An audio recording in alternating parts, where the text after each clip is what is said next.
ওম নমো ভগবতে বাসুদেবায়। হরে কৃষ্ণ, রাধে রাধে।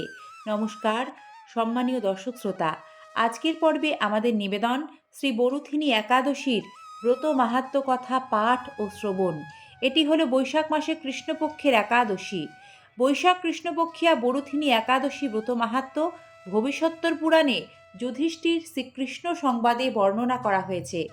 যুধিষ্ঠির মহারাজ পরমেশ্বর ভগবান শ্রীকৃষ্ণকে বললেন, হে বাসুদেব, আপনাকে প্রণাম।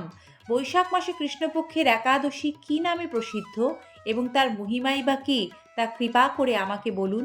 শ্রীকৃষ্ণ বললেন, হে রাজন, ইহলোক ও পরলোকে বৈশাখ মাসে কৃষ্ণপক্ষিয়া একাদশী বরুথিনী নামে বিখ্যাত।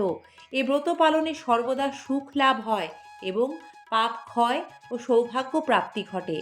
দুর্ভাগ্য স্ত্রীলোক এ ব্রত পালনে সর্বসৌভাগ্য লাভ করে থাকে।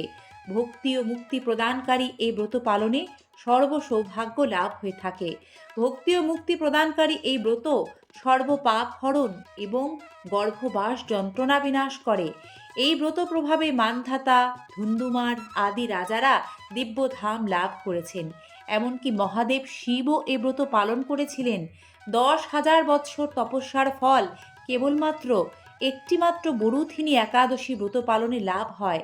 যে শ্রদ্ধাবান ব্যক্তি এ ব্রত পালন করেন তিনি ইহলোক ও পরলোকে সমস্ত প্রকার বাঞ্ছিত ফল লাভ করেন। হে নৃপশ্রেষ্ঠ, অশ্বদান অপেক্ষা গজদান শ্রেষ্ঠ।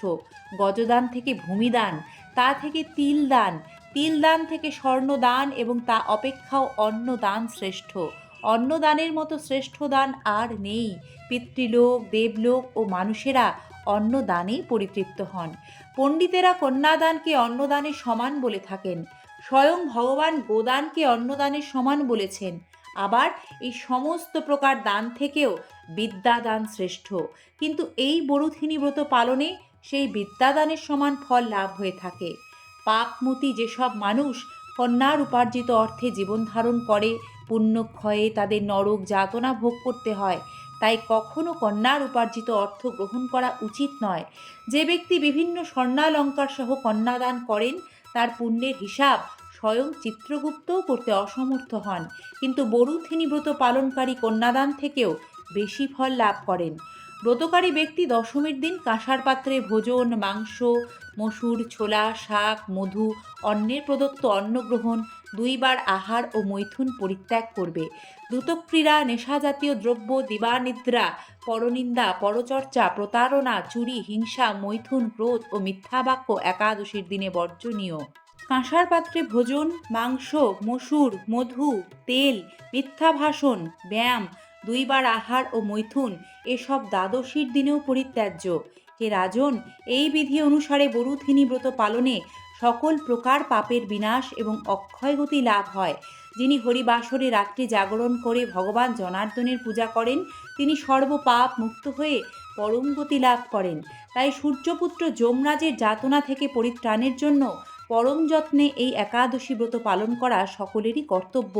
বরুথিনী একাদশী ব্রত কথা শ্রদ্ধা ভরে পাঠ বা শ্রবণ করলে সহস্র গোদানের ফল লাভ হয় এবং সর্বপাপ থেকে মুক্ত হয়ে বিষ্ণু লোকে গতি হয়।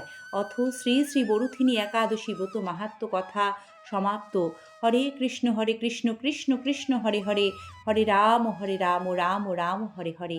শ্রীকৃষ্ণ কৃপায় সকলের মঙ্গল হোক। পর্বটি সম্পূর্ণ শ্রবণ করার জন্য ধন্যবাদ। নমস্কার।